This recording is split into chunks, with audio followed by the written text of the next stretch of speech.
Wow. So it turns out that uh, I was already roaming for 20 minutes and I didn't actually press the go live button. And I'm so sorry. Oh my goodness. That's pretty funny. Well, I guess when you're a little bit intoxicated, you can't really tell. Anyway, hello. Welcome to. Let me just turn off the music for a second. Where am I? Right. Welcome to Drunk Row with me. As you can tell by the start of this session, I'm already a little bit off. Drinking a little bit of Korean water, as we say, soju. And this is bottle number 4. We've had a number of bottles earlier today where we have I was with my family and it was a while since we've like gathered together because of lockdown and everything. So people were like, all across the city and we could get together for the first time in a couple of months. So it was quite a celebration and we drank a lot. It was at a new restaurant, a Korean restaurant, and they had extra bottles. So we drank a lot and here I am. And I took one home. There was a salon at the Intellect and I still have a lot of energy from that. I'm still giddy. So I might as well act upon it by starting off um, this live stream where I'm just writing stuff away.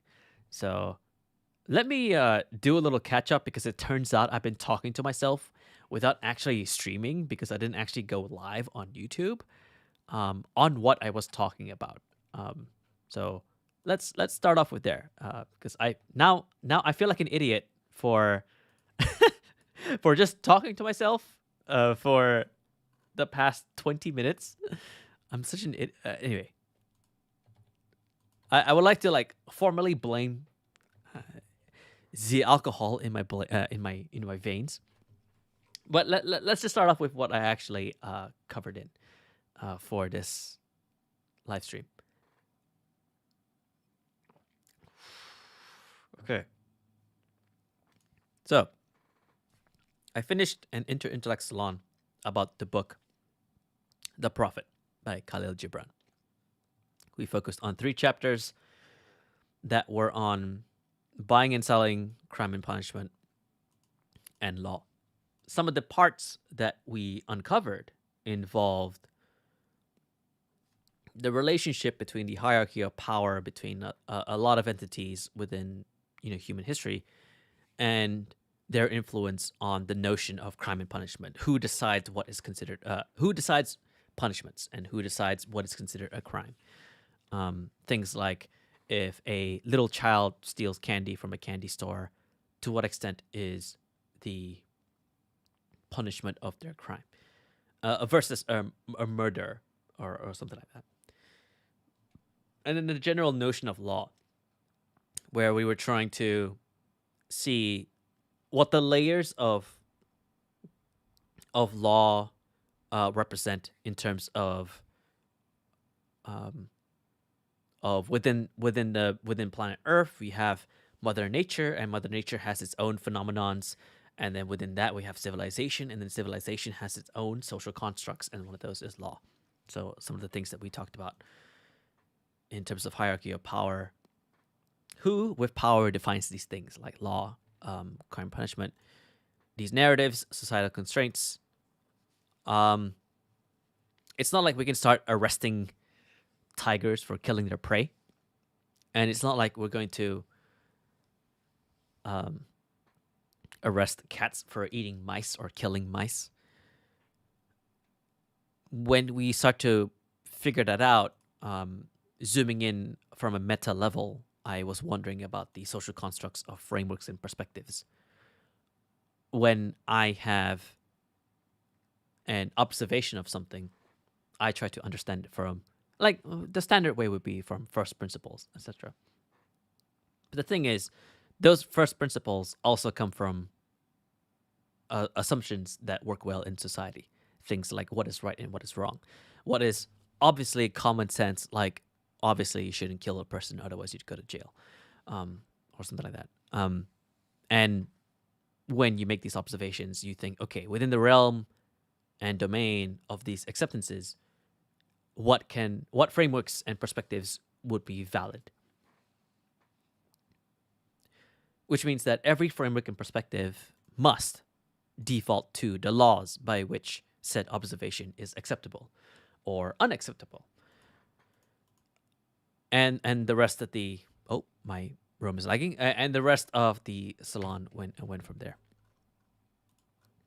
And not to go too much into the salon because it was 3 hours of talking, so I'm not really sure if I said everything properly. I'm not sure if I have articulated everything in a proper manner. So let's just leave that for now. But I went on to start doing a little introspection of myself. How do I feel now? I think I just did this impromptu roam with me live because when after the salon finished, I was like, I'm still really energetic. I'm still, I guess, drunk on energy or drunk on power. But the thing is, I call myself an energy vampire, which is here. I call myself an energy vampire because I tend to be a lot more energetic after a conversation, after a really powerful one, which is very extroverted in nature. And I guess that's something to point out and to highlight here. It's great because I know that since this is a source of energy for me, if I were to want or have the desire to gain some kind of energy, I would do so by talking to someone, get encouraged or uplifted by that experience, and then use that into the thing that I'm willing to dive myself into. As an example of this live stream. So I call that, being an energy vampire because I suck the life energy out of the conversations between other people. But I feel pretty great right now because yes, there's alcohol, but there's also the energy, and I can't really tell if it's one or the other or if it's a mix of both. And I started to look at the ante of this experience, which is why is it that I can't be this energetic, this lively, this happy, this wild, this creative, this chaotic when I'm sober and alone in my room and working and doing the exact same thing that I'm doing here, which is using Rome to write whatever. Um, the difference is that there was a context in which that could happen. I had people around me that I could talk to, my family and etc. And we were catching up and whatever. Which meant that I had the chance to socialize without any expectations. Very, very important, especially when you're on video calls and Zoom calls all day, and the only thing you can do in those Zoom calls and video calls is to work towards an agenda. So that means it's intentional. Can you imagine that every social interaction you've had every day has an agenda? Wouldn't that be so tiring? It means you have to prepare for a conversation to happen before that conversation emerges. You're not really exploring for any form of conversation. You're expecting these social interactions to finish in a certain way. And that in itself is tiring once you try to do it every day. And I made some parallels to podcasting because we are expected to perform as hosts and guests when we have a certain level of what do you call it? Impression that people strive to listen to, mostly in listener behaviors for podcasts. People assign their subscription to a show to their own routine, which means that they expect the host to act a certain way. So, which means that every single action whereby the host or the guest is recorded on the episode is saying anything, they are being performative. They are performing for the sake of the episode. Which brings into question the spectrum of honesty that we become conscious of. Now, from the creator side, these two hosts and guests, they are aware that they're being performative. And performative speaking and performative interactions and communication is a great way to maintain order when you are in the face of adversity. In this case, you're on stage or you're on air, and you strive to create good footage or material for the episode. I would think that there is a dissociation there, because once you're off stage, it's going to be jarring for someone who has been listening to you for a very long time, and then notice that maybe you are not as energetic, or you're not as enthusiastic, or you are not as vocal once they meet you in person, or once they meet you out of that context, which is when we talk about radical honesty. So a certain level of radical honesty is needed to bridge that gap between the differences in our performative selves and those who believe our insights, our conversations, our articulations at first glance, which is basically which is in the confines of that episode. As an example, if you have listened to me in Room FM, you don't know if I'm going to act or talk that way outside of Room FM. You don't know if I'm going to talk or act that way outside of Pod Lovers Asia, which is another show that I do, or maybe even Temper Tables. If you have listened to my narrative short story fiction show, would you expect me to narrate in such a way if you have met me down the street? That's what I'm getting at here. And then from there, we move to radical honesty. So I created a new page for radical honesty. Might as well clean that up. Built the template, and I started writing out and filling out the definitions, both explicit and tacit. And sometimes I don't have the immediate explicit definitions of radical honesty. I'm sure somebody else has a better definition of it, and I just wrote my own tacit, like my own understanding of it, where there are layers of trust, integrity, and lack of indifference, so that we prevent ourselves from being too different when we are in our performative and non-performative selves. And I wrote a checkpoint here: trust is the foundation of integrity, which is a greater explanation of that. So, yeah. And I also added a link to an episode here, an episode on Anti-Fool, which is one of my other interview shows where I try to build a textbook of the world. Francisco Mafuz is a public speaker, and he talks about brutally honest public speaking. So I thought that radical honesty had some form of like connection between there. So yeah. With that being said, I'm not going to talk that much into it. I would rather that you see or notice the magic in the writing that I'm doing. And I'm going to be putting the music back on. So for those who are tuning in, welcome. I'm going to put some music back on, and we'll see how that goes. So let me just pick a song. Let me pick a song that's not going to like kick my ass for copyright infringement. Give me just give me a sec, people. All right. I hope you guys are doing well. Let me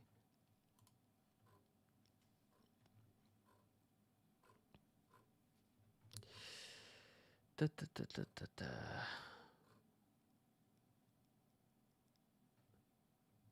Okay, one of my favorites. It's a whole collection of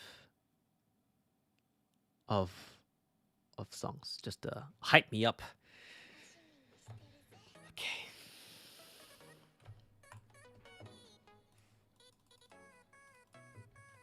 Let me just update Twitter for a little bit.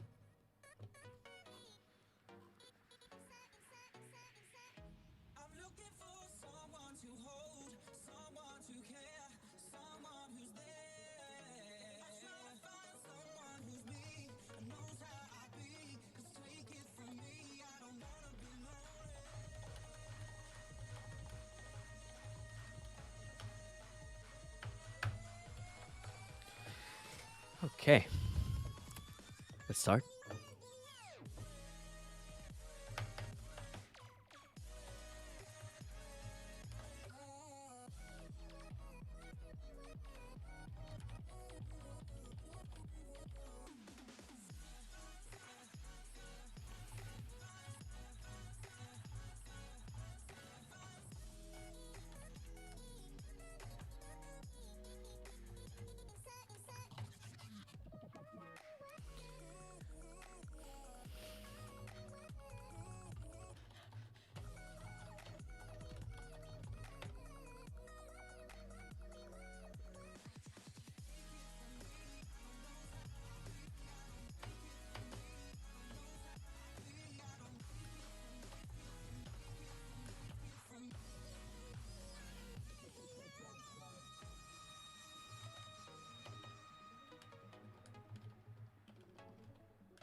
Hey, Jason, how you doing?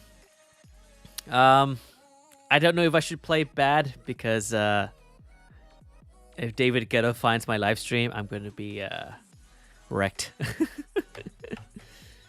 I'll drink to that though. So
let me see if there's some notes on honesty I've done before.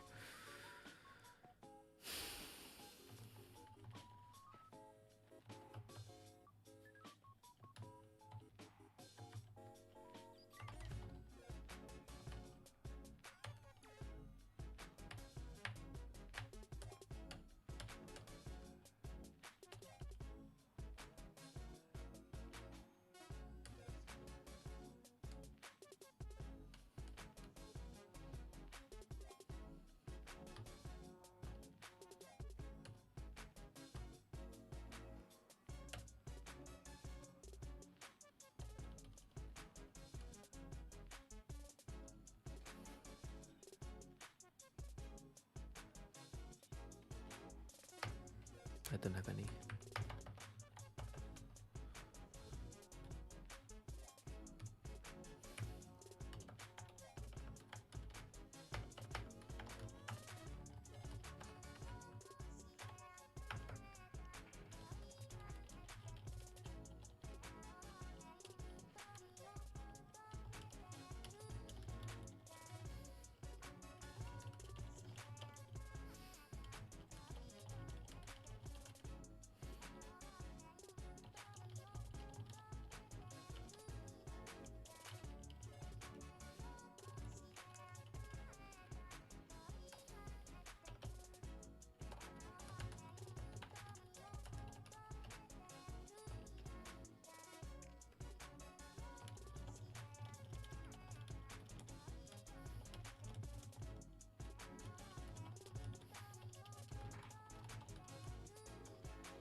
Abe, hello, hello. How are you doing?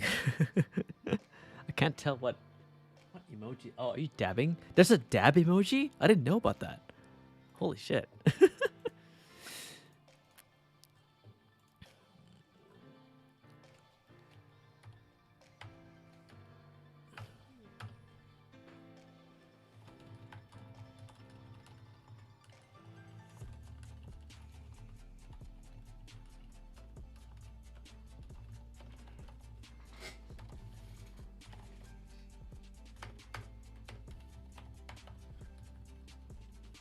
Hmm.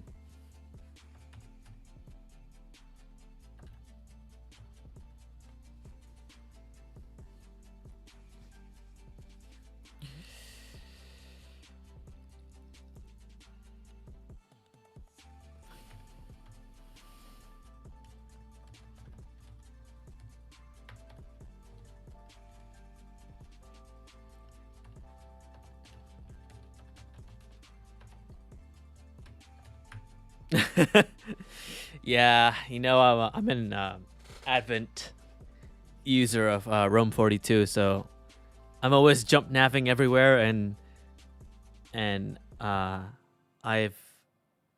I've configured my keyboard so that most of the shortcuts for Rome are on my left hand, so I can just like do other things like moving with the mouse or doing something else while still moving around with like my hand is here. I can still like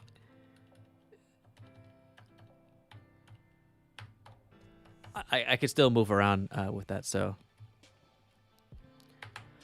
shortcuts help me jump from neuron to neuron in my head. So that's how it happens. Really really helps.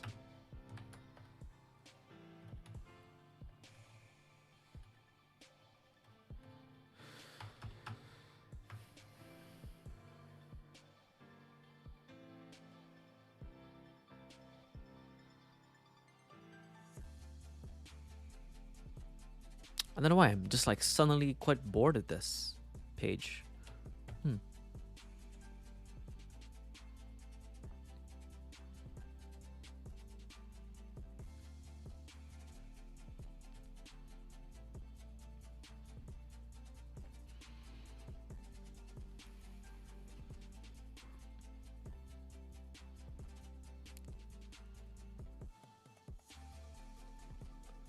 I think this is a note that doesn't really have that much depth to it because it's almost common sense. When I say radical honesty, it's just being honest, right? It's just like, oh, okay, this is who I really am. This is, um, what's that word? Authenticity, that sort of thing. I don't know why. Sometimes when I hear the word honesty or radical honesty, it's like under the umbrella of icky words like entrepreneurship and storytelling, etc. And as much as those words are pretty interesting, it's sometimes commoditized a little bit too much. Oh, actually, let's explore that.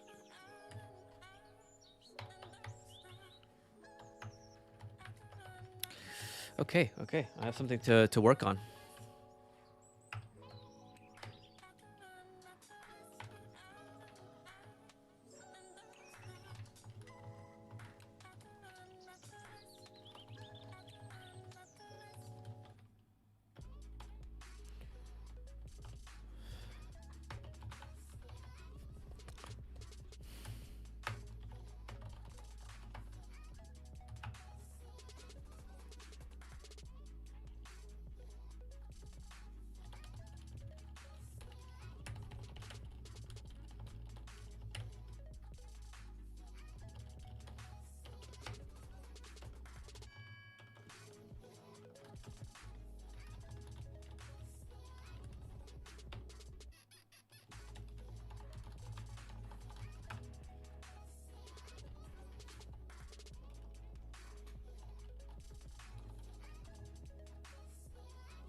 Track potential.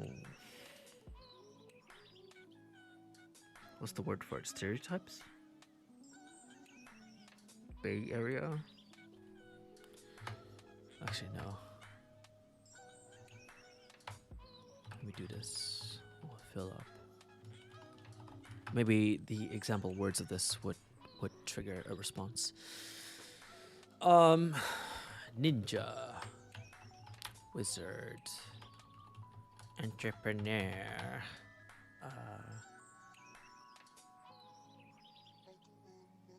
innovative, lean startup.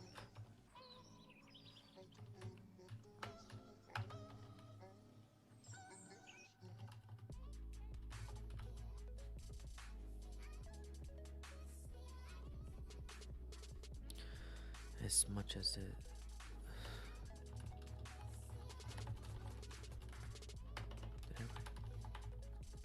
So.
Radical honesty is forever associated with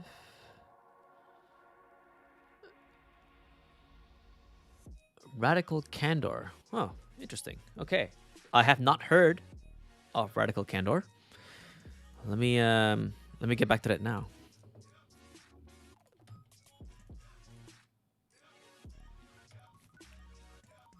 Also, many thanks to you, Abe, for actually giving me the chance to do this in a masonry fashion. So this is how I've always been doing it for so long.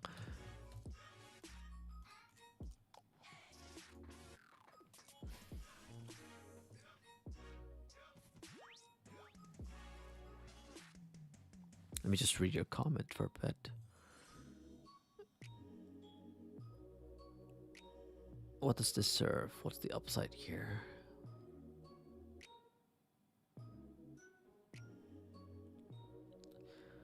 I do not know of litany of Gwendolen.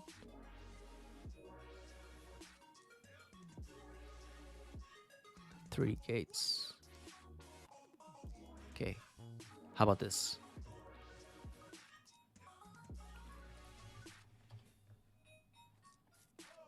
Oh, sorry. My bad.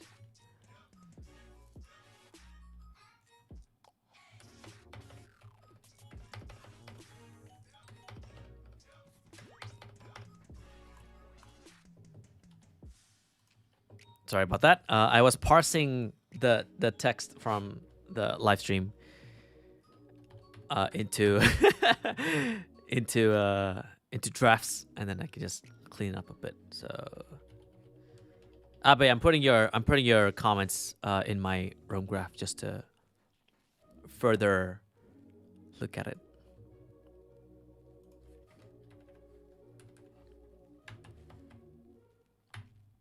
I feel like I've heard of Radical Candor before. And I know that it was a recommended episode by... Sorry, a recommended book by... Was it on School of Greatness or was it on Tim Ferriss' show? Maybe it was on School of Greatness.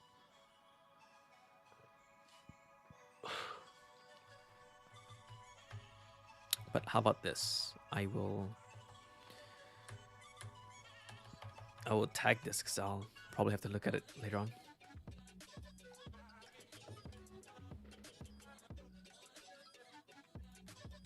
This is nested because it's heavily connected.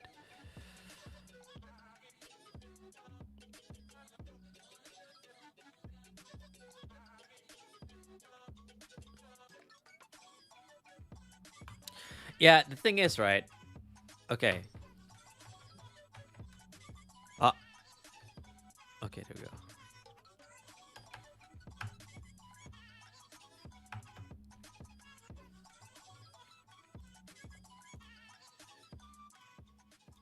Let's move the lower the music for a little bit.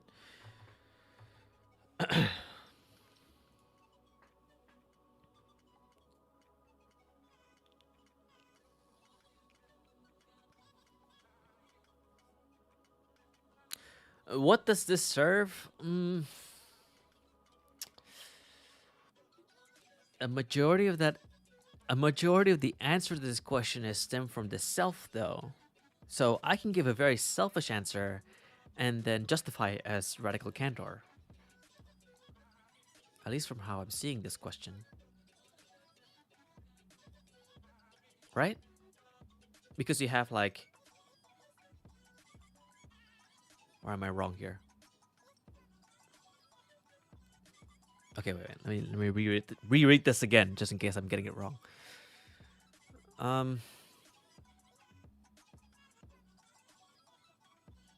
Right. I.e., what's the upside here, whether from me or somebody else? Okay.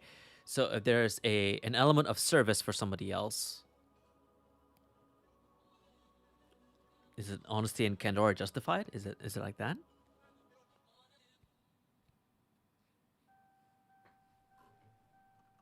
Because I can do this, like,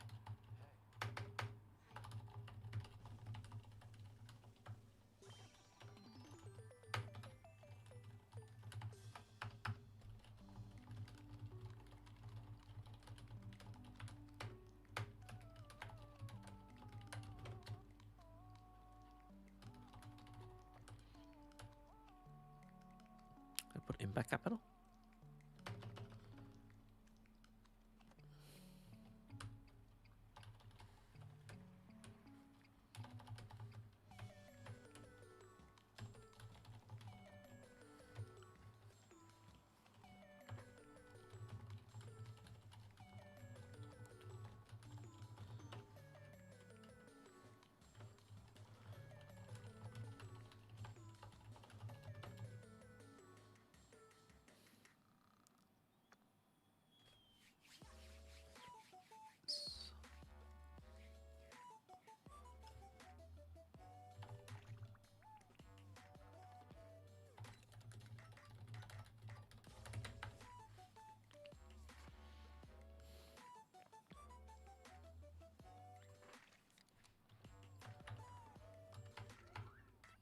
I'm gonna tag these as to-dos because I'm not sure if I should expand upon them.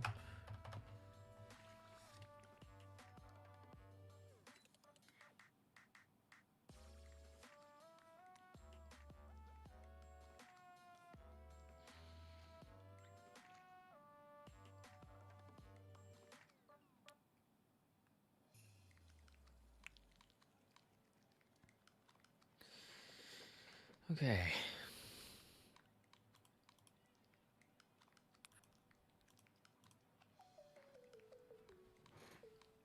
I guess it's a choice between speaking what's true because it's true, full stop. All right, okay. The most objective form of truth and almost absolute near objective level. Or is it also necessary and kind to do so? All right.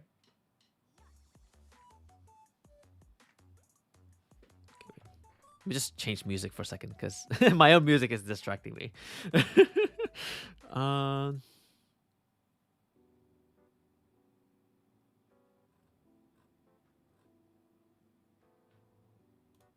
and go here. All right.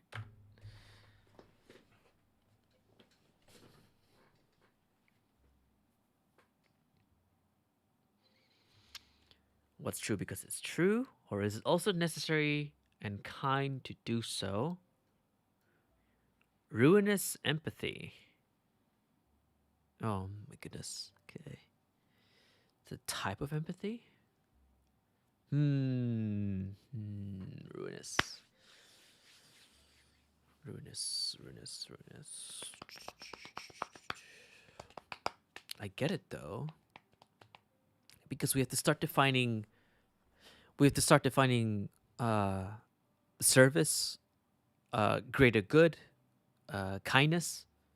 We also have to start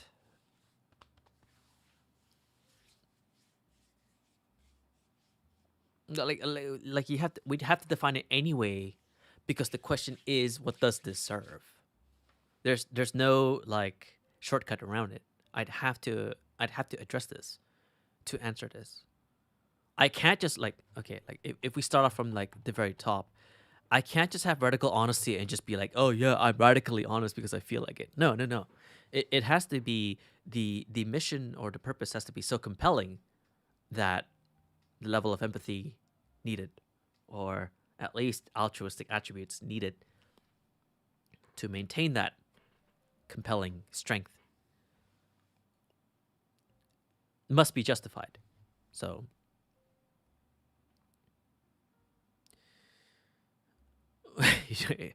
I bet you don't have to apologize. It's fine. um,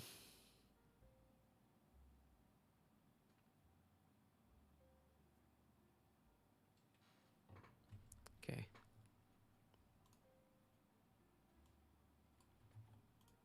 I'm gonna put your comment here.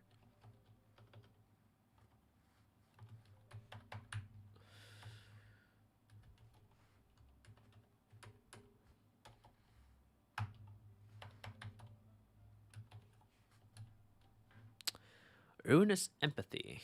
All right. Let me search for it.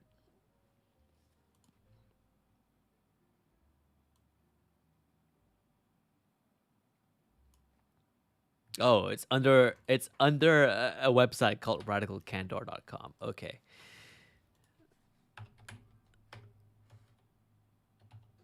So, what I'll do,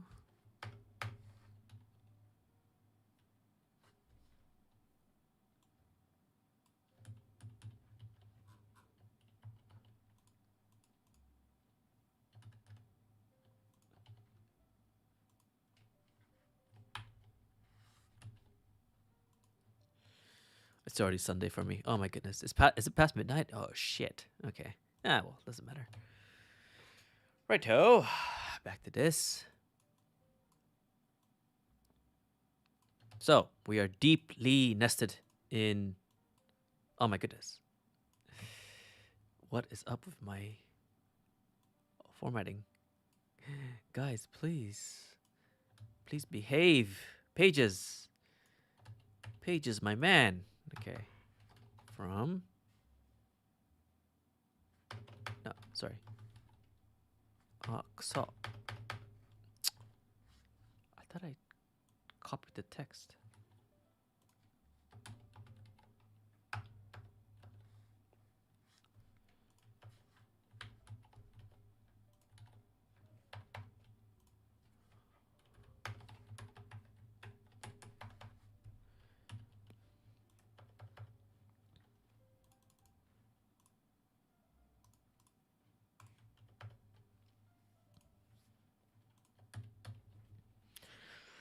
All good. Take your time. Lurking is fine.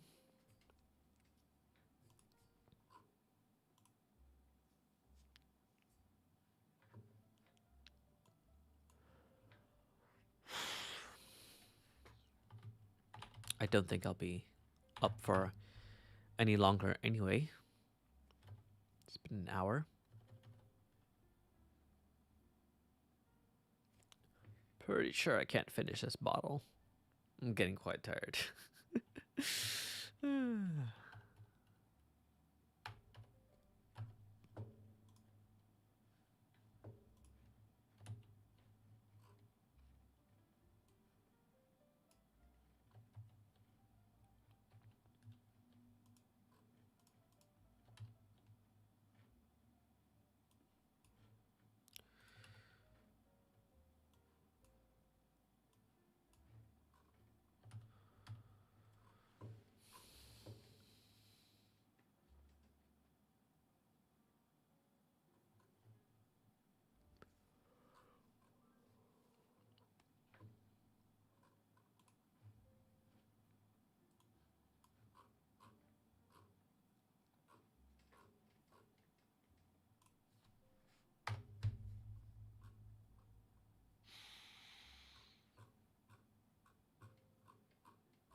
Oh.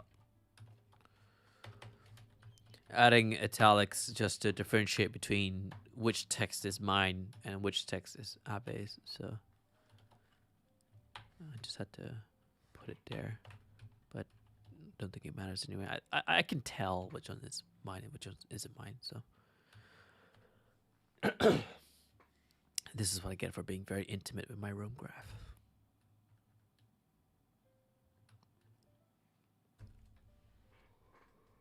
Whew.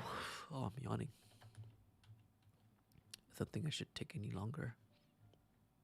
Okay. How about this? I'll finish this one note, and then I'll finish up here.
I have a lot to say about the word entrepreneur, but let me just finish up on these ninjas and wizards bit because it's really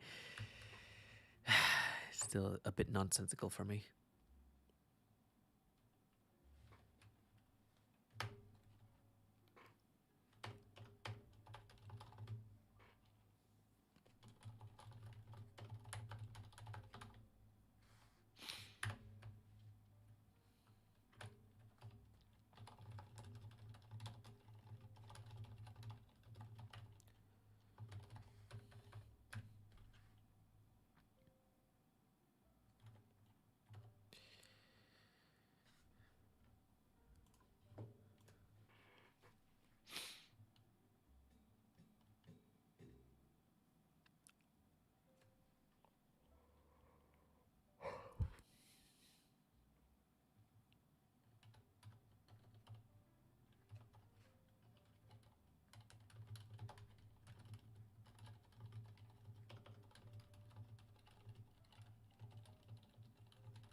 can't even spell the word. Oh my goodness. Goodness me.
Yeah. I think I'll leave it at that. I don't know how did I go off from talking about honesty, radical honesty, and candor to complaining about titles and buzzwords used in the startup space. I guess it's fine. It's okay. Anyway, should be fine. Should be all right. Oh, I had a lot to drink, and I'm calming down from it now. And I think I should stop for the time being. Don't think I want to finish this bottle, so it should be okay. I'll have a look at this graph tomorrow and review my tone and my expression of these blocks, and maybe see how different I type and write away when I am adding stuff into my Rome graph. So, yeah. Thank you if you've been here all the way until the end. And I'll see you another time. So, bye bye.